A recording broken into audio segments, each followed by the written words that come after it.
Іш қатуға қарсы ең пайдалы тағамдар. Іш қату ас қорыту жүйесінің баяулауынан болатын жайсыздық. Оны дәрісіз-ақ дұрыс тағамдар арқылы жеңілдетуге болады.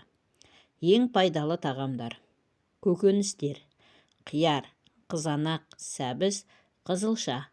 Бұлардың құрамындағы клетчатка ішектің жұмысын жақсартады. Жемістер: алма, алмұрт, өрік, қара өрік, жүзім. Әсіресе қара өрік табиғи іш жүргізуші болып саналады.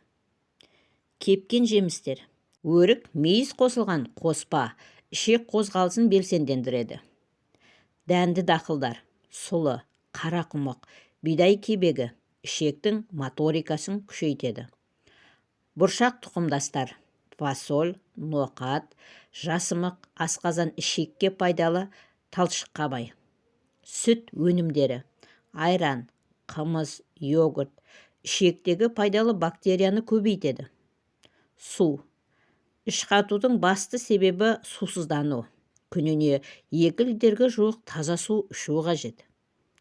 Қосымша кеңестер: майлы, қуырылған, өте тәтті тағамды азайту керек. Тамақты белгілі бір уақытта ішуге дағдылану керек.